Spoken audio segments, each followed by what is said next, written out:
Halo, nama saya Diana Dwi Wirasuti dari SMA Negeri 2 Semarang, kelas 12 MIPA 5, presensi 12. Di video ini saya akan membahas materi tentang glikolisis.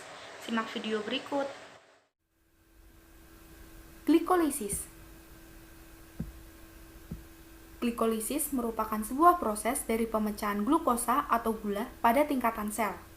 Pemecahan dari glukosa ini pada saat proses sedang berlangsung dengan cara sistematis menjadi bagian asam pirufat dan juga energi di dalam bentuk NADH dan juga ATP. Glikolisis berlangsung dengan cara anaerob dan juga terjadi di sitoplasma atau disebut sitosol.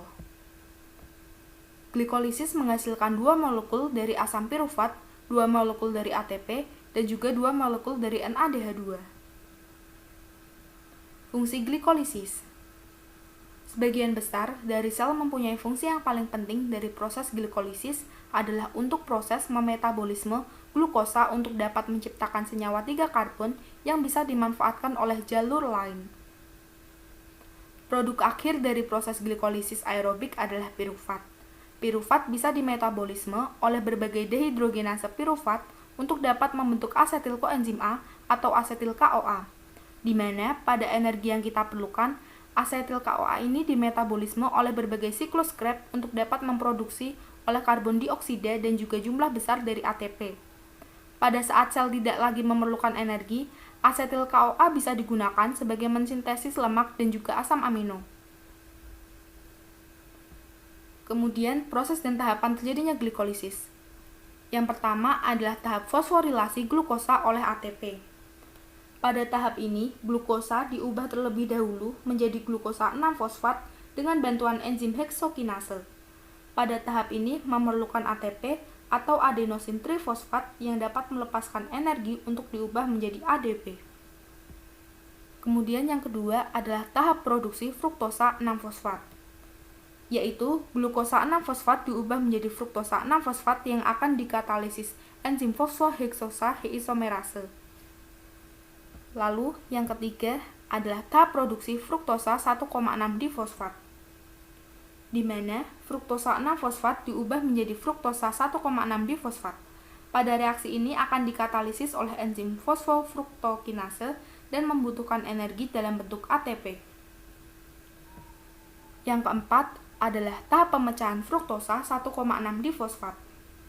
Pada tahap ini, 1,6-bifosfat yang mempunyai 6 atom C dipecah menjadi gliserildehid 3-fosfat yang memiliki 3 atom C, serta dihidroksil aseton fosfat atau 3 atom C yang mana proses reaksi yang terjadi di katalisis enzim aldolase.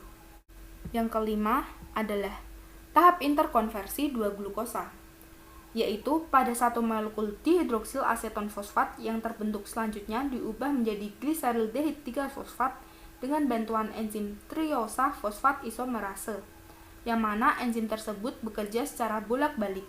Itu berarti bahwa bisa mengubah gliserildehid 3-fosfat diubah menjadi dihidroksil aseton fosfat.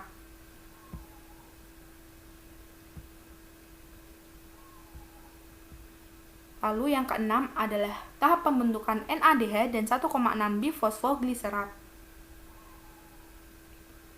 di mana gliserildehid 3-fosfat selanjutnya diubah menjadi 1,3-bisfosfogliserat dengan bantuan enzim gliseraldehid 3-fosfat dehidrogenase.